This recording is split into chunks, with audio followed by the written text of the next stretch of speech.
আসসালামু আলাইকুম everyone, welcome back to my another new blog. আশা করছি সবাই ভালো আছেন। আল্লাহর অশেষ রহমতে আলহামদুলিল্লাহ আমরাও ভালো আছি। তো এখন হচ্ছে আমি বেগুন ভাজি করব। বেগুনটাকে হচ্ছে সব মশলা দিয়ে আমি মাখিয়ে নিচ্ছি। আর বেগুন হচ্ছে এভাবে মশলা দিয়ে মাখানোর সময় একটুখানি তেল দিয়ে নিলে তখন হচ্ছে বেগুনটা ফ্রাই করার সময় অনেক বেশি তেল টানবে না। নর্মালি হচ্ছে বেগুন দেখা যায় ফ্রাই করার সময় অনেক বেশি তেল লাগে।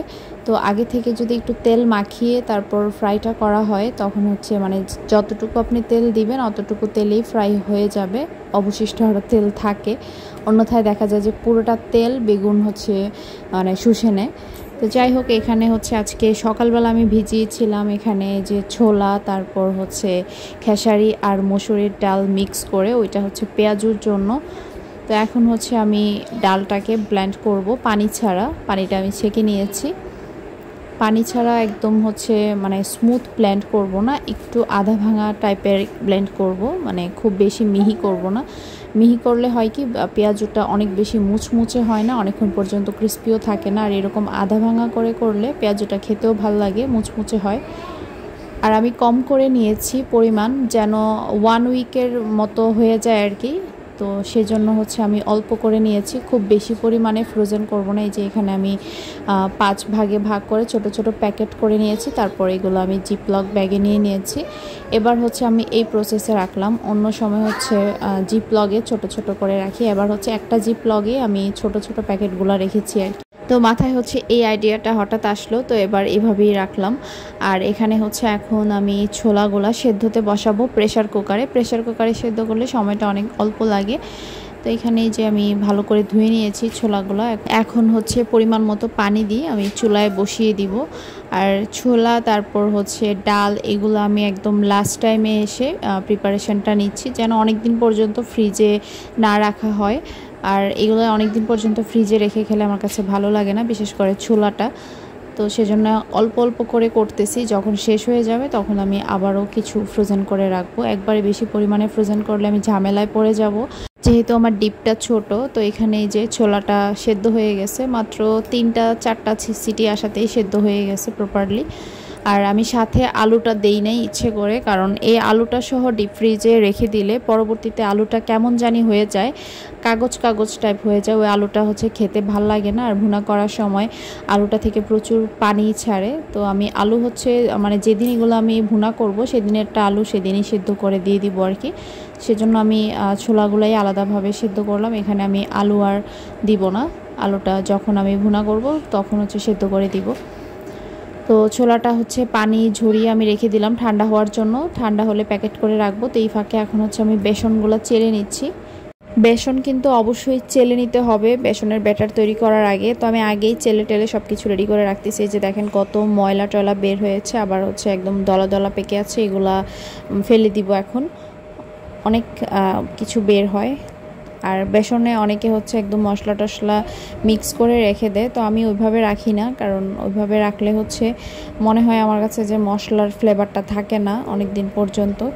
তো এইভাবে চেলে হচ্ছে আমি বক্সে রেখে দিব, একটা পলির মধ্যে রেখে তারপর বক্সে রাখবো আর কি। এই যে দেখেন কি পরিমাণে ময়লা টলা বের হয়েছে।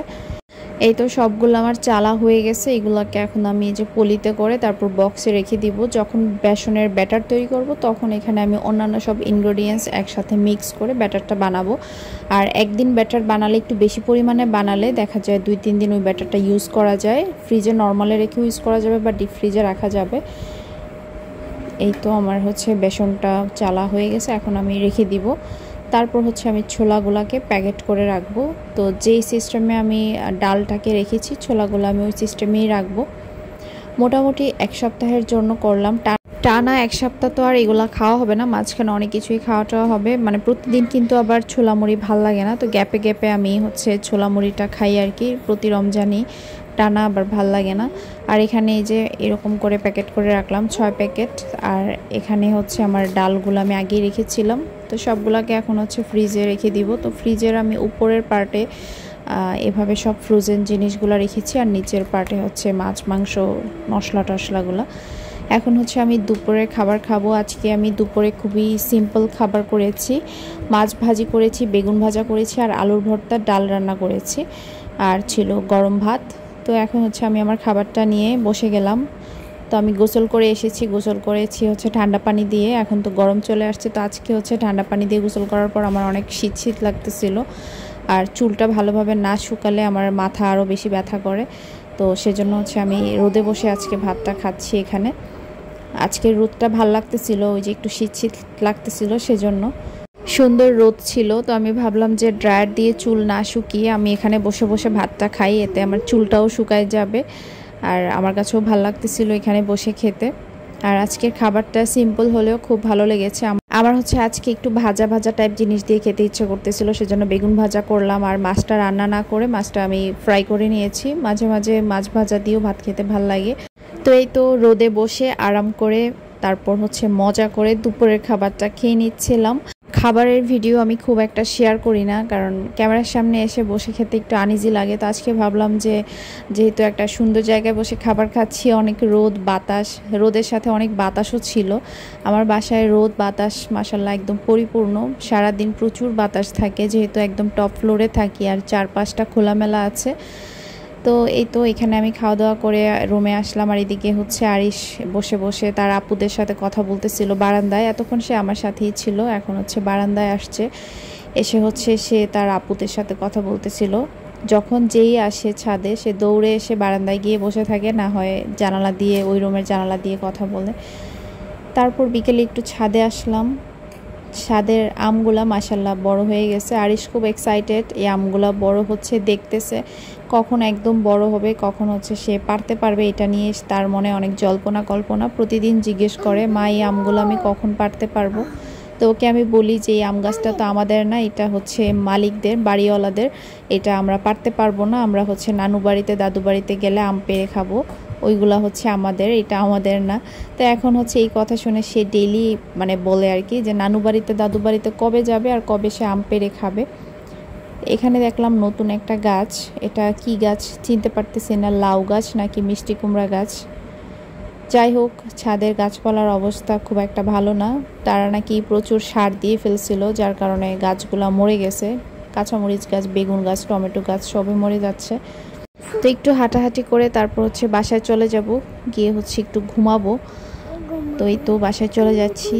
তো আজকের ছোট্ট একটা ব্লগ শেয়ার করলাম আপনাদের সাথে। আর এখানে এই যে আরিশ আবারও সে তার আপুদের সাথে কথা বলতেছে, হাই হ্যালো বলতেছে, খাবার টাবার খাইছে কিনা জিজ্ঞেস করতেছে। তো রমজানের প্রিপারেশন মোটামুটি শেষ আলহামদুলিল্লাহ। তো ঠিক আছে, কথা হবে নতুন কোনো ব্লগে। সে পর্যন্ত সবাই ভালো থাকেন, সুস্থ থাকেন, দোয়া করবেন আমাদের জন্য। আজ এখানেই বিদায় নিচ্ছি, আল্লাহ হাফেজ।